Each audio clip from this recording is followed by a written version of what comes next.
আসসালামু আলাইকুম। পৃথিবীর যে যে প্রান্ত থেকে দেখছেন, যেখান থেকেই দেখছেন, সবাইকে সালাম ও শুভেচ্ছা জানাচ্ছি। আসসালামু আলাইকুম। আজকে কথা বলবো যে আন্দোলনের ধরন নিয়ে কথা বলবো।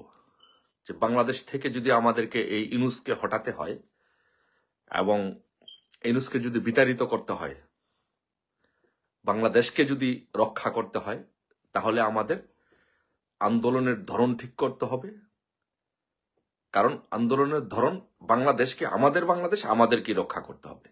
মার্কিন যুক্তরাষ্ট্র, ভারত সহ পশ্চিমা বিশ্বগুলো বা অন্যান্য দেশগুলো আমাদেরকে হয়তো আন্তর্জাতিকভাবে সহযোগিতা করতে পারবে, কিন্তু এই দেশকে রক্ষা করতে হলে দেশের মানুষকে, আমাদেরকে এগিয়ে আসতে হবে। সেই দায়িত্বটা, লোকাল দায়িত্বটা আমাদেরকে পালন করতে হবে। সেই জন্য আমাদের একটা আন্দোলনের ধরন, গতি প্রকৃতি কি হবে সেটা নিয়ে আমাদের এখন থেকে ভাবনা রাখতে হবে, পরিকল্পনা রাখতে হবে। কারণ মাননীয় প্রধানমন্ত্রী বঙ্গবন্ধু কন্যা শেখ হাসিনা অচিরেই, খুব শীঘ্রই উনি ঘোষণা দিবেন যে উনি কখন আসবেন বাংলাদেশে, কিভাবে আসবেন, উনি ঘোষণা দিবেন। কিন্তু উনি ঘোষণা দিবেন, কিন্তু সেই ঘোষণাটা বাস্তবায়নের দায়িত্ব হচ্ছে আমাদের রাজনৈতিক নেতাকর্মীদেরকে। আমাদেরকে সেই ঘোষণাটা বাস্তবায়ন করতে হবে, নেতাকর্মীদেরকে আমাদের ঘোষণাটা বাস্তবায়ন করতে হবে। তো সেই জন্য আমাদের এখন থেকেই আন্দোলনের গতি প্রকৃতি কি হবে। যেদিন মাননীয় প্রধানমন্ত্রী বঙ্গবন্ধু কন্যা শেখ হাসিনা যেদিন বাংলাদেশে আসবেন, সেদিন আমাদের কত লক্ষ লোক আসতে হবে, কোথা থেকে আসতে হবে, কিভাবে আসতে হবে, সেই প্রক্রিয়াগুলো আগে থেকে আমাদেরকে সকলকে অবহিত হতে হবে।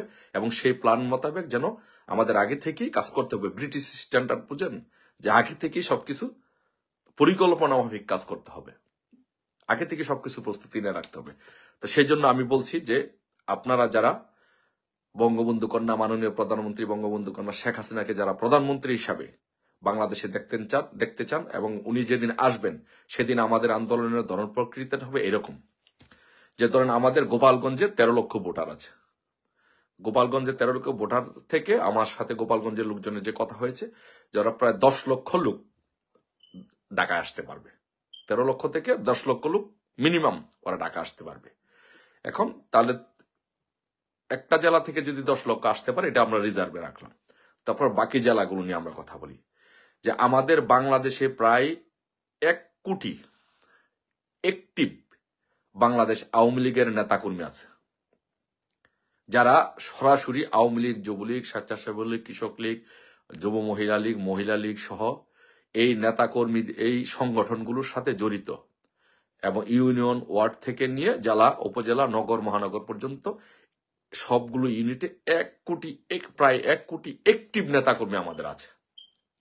আচ্ছা, আমাদের যদি 1 কোটি অ্যাক্টিভ নেতাকর্মী থাকে, এইবার আন্দোলনে আমাদের যে কাজটি করতে হবে, আমরা যখন মার্চ টু ঢাকা ঘোষণা করব, আমরা যখন ঢাকায় আসব, যেদিন প্রধানমন্ত্রী শেখ হাসিনা যেদিন বাংলাদেশে আসবেন, সেদিন যখন উনি ঘোষণা দিবেন, তখন আমরা ঢাকায় আসব। তো এইবার আমাদের ব্যতিক্রম যে কাজটি করতে হবে, আমি বাংলাদেশের এই কাজ, অনলাইনে কাজ করতে গিয়ে আমার সারা বাংলাদেশের নেতাকর্মীদের সাথে, বিভিন্ন প্রত্যঞ্চলের মানুষের সাথে কথা বলে আমি যেটুকু জেনেছি, যে মানুষ বাচ্চা থেকে নিয়ে বৃদ্ধ, আবাল বনিতা, প্রত্যেকটি মানুষ এই বঙ্গবন্ধুকে এবং বঙ্গবন্ধু পরিবারকে ভালোবাসে, আওয়ামী লীগকে ভালোবাসে, এই দেশকে ভালোবাসে। তারা বঙ্গবন্ধু কন্যার জন্য জীবন উৎসর্গ করতে চায়। তাহলে এখন আমাদের কি করতে হবে, যে আমাদের সেটাকে কাজে লাগাতে হবে। আমাদের সেই আন্দোলনটা এমনভাবে, একটা আন্দোলনের, যেমন আমরা 28 অক্টোবরে যে কাজটা করেছিলাম, এরকম একটা ড্যাশিং মেথড, একটা আন্দোলনে একদিনে বাংলাদেশ থেকে এই ইনুস সহ সকল অপশক্তিকে ওয়াইপ আউট করে দিতে হবে। তো এই জন্য আমাদেরকে যেটা করতে হবে, যে সেটা হচ্ছে যে আমাদের এই 1 কোটি কিন্তু আওয়ামী লীগের নেতাকর্মী আছে। তো আমাদের এইবার যে কাজটি করতে হবে, 1 কোটি নেতাকর্মীদের আমাদের আন্দোলনটা একটু ভিন্ন আঙ্গিকে করতে হবে। যেমন আমরা যেটা করব, যে সেটা হচ্ছে আমাদের ঘরে যেই সব সদস্যরা আছে, মহিলারা আছে, বাচ্চারা আছে, বৃদ্ধরা আছে, প্রত্যেকেই তার পরিবার পরিজন, স্ত্রী, কন্যা, সন্তান, ছেলে মেয়ে, বাবা মা, ভাই বোন, সবাইকে নিয়ে একসাথে আমরা মার্চ টু ঢাকা ঘোষণা করতে হবে।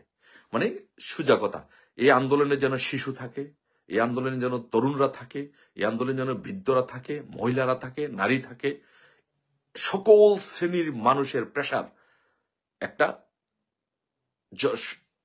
উপস্থিতি যেন এই আন্দোলনে থাকে। ধরেন কেন এটার কি ফজিলত, কি কারণ, কি এগুলো ব্যাখ্যা করলে অনেক সময় লাগবে, সেগুলো অন্য সময় ব্যাখ্যা করবো এবং সবগুলো ডিসক্লোজ করা, সব কথা এখানে ডিসক্লোজ করা যাবে না। বাট আমাদের খেয়াল রাখতে হবে এইবার আমাদের ঘরের বাচ্চা, শিশু, বৃদ্ধ, মহিলা, নারী, ভাই বোন সবাইকে নিয়ে আমাদের আন্দোলনে আসতে হবে। যদি আমরা 1 কোটি নেতা কর্মী যদি আমাদের থাকে, তাহলে আমাদের এভারেজে যদি একটা ঘরের মধ্যে 4 জন করে লোক থাকে, এভারেজে কারো ঘরের 7 জন, 3 জন, 2 জন, এবার আমি ধরে নিলাম যে এভারেজে প্রত্যেকটা ঘরে যদি আমাদের 4 জন করে লোক থাকে, তাহলে আমাদের জনসংখ্যা হবে 4 কোটি।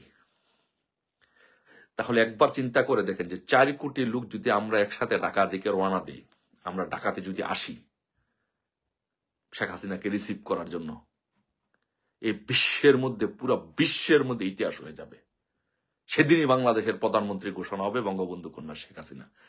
আর আরেকটা হচ্ছে, এটা হচ্ছে একটা প্রক্রিয়া, আর আরেকটা হচ্ছে খেয়াল রাখবেন যে আপনাদের সবাই, আমাদের সবার হাতে হাতে যেন আমাদের লগি বইটা থাকে।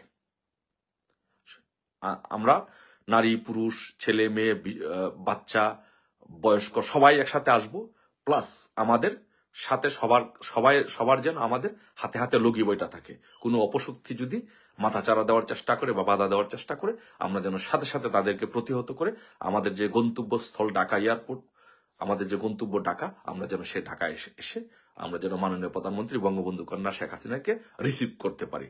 সেই জন্য এই ওয়েল প্রস্তুতিটা আমাদের থাকতে হবে।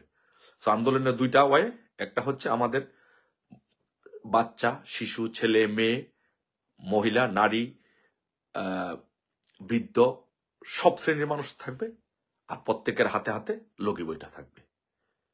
যখনই ঘোষণা আসবে শুধু সময়টুকু অপেক্ষা করুন, ইনশাল্লাহ যখনই ঘোষণা আসবে, যখনই নেত্রী বলবে, আমাদের যেন এই প্রস্তুতিটি যেন আমাদের নিজেদের থাকে।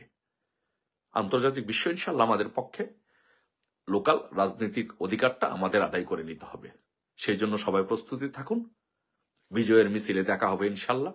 জয় বাংলা, জয় বঙ্গবন্ধু।